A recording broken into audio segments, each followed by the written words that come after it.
총 공사대금을 정해서 한 공사도구 계약의 경우에 도급인은 특별한 사정이 없는 한 수급인에게 당초의 공사대금을 초과하는 금원을 공사대금으로 지급할 의무는 없고, 다만 수급인이 본 계약 내용이 없는 추가 공사를 했다면 그에 대한 추가 공사비를 지급할 여지가 있을 뿐이다 라고 이제 판결을 했습니다. 안녕하세요. 법무법인협의원 대표 변호사 김재훈입니다. 이번 시간에는 공사업자가 이제 공사도구 계약에 따라서 이렇게 공사를 하던 중에 부득이 추가 공사를 한 경우에 그 추가 공사 대금을 받을 수 있는지 여부에 대해서 이제 알아보는 시간을 갖기로 하겠습니다. 공사업자, 즉 이제 수급인이 도급인인 건축주와 사이에 일정한 이제 공사 대금을 받고 공사하는 내용의 이제 공사도구 계약을 체결하고 시공을 하다 보니까 여러 가지 이유로 공사 계약상 범위를 넘어서서 추가 공사를 하는 경우가 이제 적지 않습니다. 이때 이제 추가 공사 대금을 도급인이나 수급인 중 누가 부담해야 하는가에 대해서 다툼이 생길 때가 많고, 이제 실무상으로도 이제 공사 대금 분쟁의 상당 부분을 이제 차지하고 있습니다. 자, 이때 수급인에게 추가 공사 대금 채권이 인정되려면 도급인하고 수급인 사이에 추가 공사의 시행 및 대금 지급에 관한 추가 계약서 같은 이런 명시적인 서면 약정이 있어야 이제 확실합니다. 그런데 이제 실제에 있어서는 구두로 그런 약정이 이루어지는 경우가 많다 보니까 추가 공사 약정이 존재하는지 아닌지, 그리고 금액 여부에 대해서 다툼이 많이 생기게 됩니다. 여기서 이제 추가 공사비를 인정하는 기준에 관해서 한번 알아보겠습니다. 서울중앙지법은 수급인의 추가 공사 대금 채권이 인정되기 위해서는 도급인하고 사이에 추가 공사의 시행 및 추가 공사 대금 지급에 관한 약정이 있어야 한다. 약정이 중요합니다. 이 추가 공사 약정이 또 서면에 의하지 않는 경우에는 수급인이 추가 변경 공사를 하게 된 경위, 서면에 따른 약정을 할 수 없었던 사정이 있는지 여부, 그리고 추가 변경 공사의 내용, 통상적인 범위를 넘었는지 여부, 그리고 도급인이 공사 현장에 상주했는지 여부, 또 도급인이 묵시적 지시나 합의를 한 일이 있는지 여부, 그리고 추가 공사에 소요된 비용이 전체 공사 대금에서 차지하는 비율 같은 이런 재반 사정을 참작해서 추가 공사 약정이 인정되는지 여부를 판단할 수밖에 없다라고 판단 기준을 제시하고 있습니다. 관련 대부분 판례를 한번 살펴보겠습니다. 원심은 도급인이 마감 재료 및 전기 설비 등의 변경을 요구함에 따라서 수급인이 설계 변경하고 2,200만 원 상당의 추가 공사를 했으므로 그 지급을 구한다는 주장에 대해서 도급인이 그 같은 어떤 추가 공사를 요구해서 수급인이 시공했다는 점을 인정할 만한 증거가 없다 했은지 배척을 했습니다. 이에 대해서 이제 대법원은 추가 공사에 관하여 원피고 사이에 사전 합의가 없었던 이상 일부 이제 변경 시공으로 공사비가 이렇게 증가가 됐다 하더라도 그 증가 부분을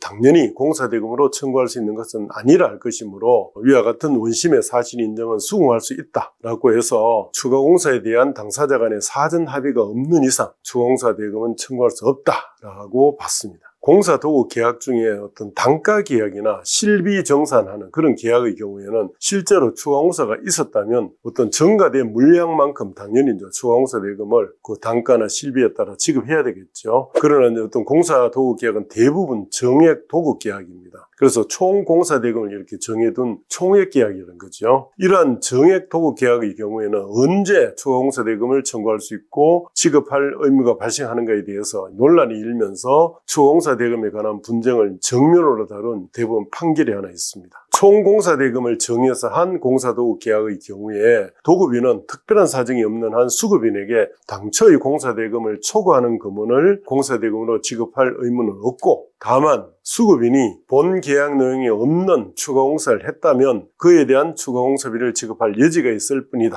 라고 이제 판결을 했습니다. 또 대법원은 이제 공사 내용의 변경, 추가로 인한 추가 공사비의 지급을 위해서는 준공된 공사의 내용에 당초 계약이 없던 추가적인 공사가 있었고 또 그에 관해서 원피고 사이에 합의가 있었음이 전제돼야 할 것이라고 판단 기준을 제시하고 있습니다. 대법원의 다른 판례를 하나 살펴보면 원고는 총액 입찰로 진행된 모 보육원 아동숙사 건축 및 설비 공사에 대해서 공사대금 24억 5천만 원으로 제시해서 공사를 낙찰을 받아가지고 피고와 건축주와 도구계약을 체결했고 그 후에 공사대금과 일치하도록 계약 내역서를 작성해서 건축주에게 제출해서 승인을 받았으며 또 이 도구계약에 의하면 공사대금의 변경은 일정한 사유로 인한 설계 변경으로 공사량 공사량의 증감이 발생할 경우에 가능하다라고 또 규정하고 있기 때문에 원고가 주장하는 추가 공사 내역, 그 내역이 뭐냐 하면 기존 건물 및 옹벽의 철거공사, 토목공사, 도시가스 이설공사 등입니다. 이 추가 공사 내역은 이 사건 도구 계약에 따른 공사 범위에 포함된 것으로 보일 뿐이고 약정한 공사 대금의 변경 사유가 발생했다고 볼 근거가 부족하다라고 판단을 한 바가 있습니다. 결론적으로 당초 공사도구 계약을 체결하면서 공사비 산정을 잘못 계산해서 계약한 수급료는 이 추가 공사비가 들더라도 스스로 감수해야 되는 거지요. 여기서 추가 공사비 소송에서 유의할 점에 대해서 한번 알아보겠습니다. 추가 공사 대금 청구 소송에서는 실제 수급인이 추가 공사를 했는지, 또 했다면 어느 정도 했는지 여부, 그리고 그 공사를 도급인이 인정을 하고 대금을 지급하기로 약정을 했는지 여부가 주요 쟁점이 됩니다. 이 추가 공사 여부에 대해서는 법원에 감정을 신청하면 법원 감정인이 공사도구 계약서에 없는 공사를 한 것에 대해서 공사비를 산정해 줍니다. 그런데 가장 어려운 문제는 도급인이 수급인에게 추가 공사 대금을 지급하기로 하는 약정이 있었는지 여부를 밝히는 것입니다. 근데 소송에서는 수급인이 추가 공사가 필요할 때마다 도급인이나 도급인의 대리인에게 얘기해서 승낙을 받았다고 이제 주장을 합니다. 근데 도급인 측에서는 우리는 그렇게 승낙한 적이 없다라고 이렇게 첨예하게 대립을 하게 됩니다.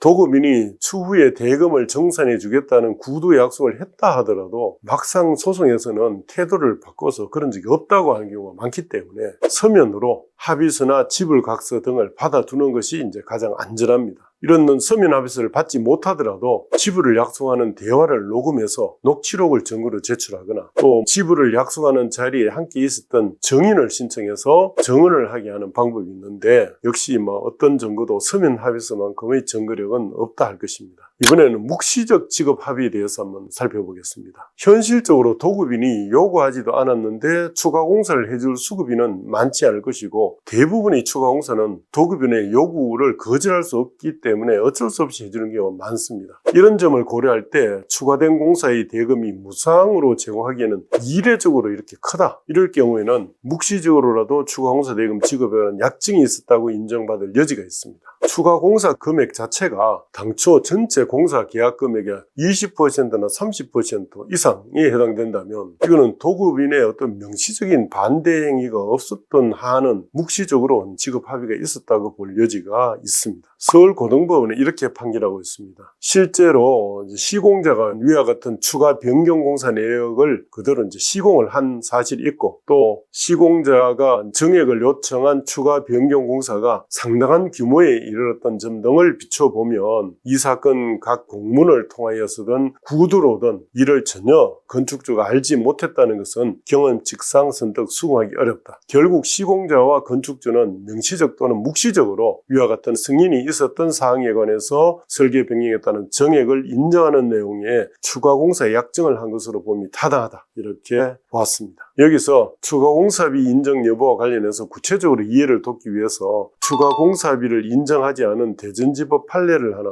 소개해 드리겠습니다. 사례를 살펴보면 공사업자 A는 건물주 B로부터 대전시 중구에 소재한 건물의 내외부 마감재와 구조물 철거 공사 및 폐기물 수집 운반 처리 공사를 도급받았습니다. 그리고 공사 도구 계약 당시 A는 B에게 공사 대금으로 5,840만 원의 어떤 견적서를 제시했습니다. 그런데 A는 공사 도중에 B의 추가 공사 요구에 따라서 공사를 추가로 진행했다는 이유로 추가 공사 약정에 따른 추가 공사 대금 5,784만 원 및 지연 손해금을 지급하라고 소송을 제기했습니다. 이에 대해서 대전지방법원은 이 사안에서 추가 공사 대금에 대한 대법원 판결의 법리를 먼저 들었습니다. 즉 단기 계약이 아닌 총액 계약의 경우 도급인은 특별한 사정이 없는 한 수급인에게 당초 약정 공사 대금을 초과하는 금원을 공사 대금으로 지급할 의무가 없다. 다만 준공된 공사 내용에 당초 계약의 내용에 포함되지 않은 추가적인 공사가 실제 있었고 또 도급인과 수급인 사이에 초공사의 시공 및 별도 공사 대금의 지급에 관한 합의가 있는 경우에 한해 도급인의 추가 공사 대금 지급 의무가 인정된다고 봤습니다. 그리고 대전지방법원은 추가공사 사실 및 합의서 존재 사실은 추가공사 대금을 청구하는 당사자가 주장 입증 책임을 져야 한다고 전제한 후에 A는 공사대금 5,840만 원으로 견적했을 뿐 그 이후에 추가공사에 관한 견적을 한 적이 없는 점, 그리고 A와 B 사이에 추가공사 대금에 관해 구체적인 합의가 있었다고 볼 만한 어떤 객관적인 자료가 존재하지 않는 점, 그리고 A가 소를 제기하기까지 약 2년 이상 B에게 추가공사 대금의 지급을 구하거나 세금 계산서를 발행한 것으로도 보이지 않는 점 등을 종합하면 A가 제출한 증거들만으로는 추가공사 시행 여부 및 추가공사 대금의 지급에 관한 별도의 합의가 성립됐다는 점을 인정하기에 부족하다. 그래서 공사업자의 추가공사 청구를 기각했습니다. 결론적으로 추가공사비를 소송에서 인정받는 것은 매우 어렵고, 그럼에도 추가비에 대한 승소를 하려고 하면 도급인과 수급인 간에 추가공사에 대한 명시적인 합의가 관건이기 때문에 추가공사를 인정받으려는 공사업자라면 반드시 문서로 추가공사 대금에 대한 건축주의 서명을 받아두는 것이 절대적으로 중요합니다. 그 문서라는 것도 정식 문서가 아니라도 됩니다. 어떤 메모지, 종이 조각, 심지어 휴지 조각이라도 금액을 적고 사인을 해주면 되겠죠. 그리고 또 차선책으로 추가공사 대금 지급을 약속하는 대화 내용을 녹음을 해두는 것이 이제 소송의 승패를 좌우하게 됨을 유의해야 합니다. 감사합니다.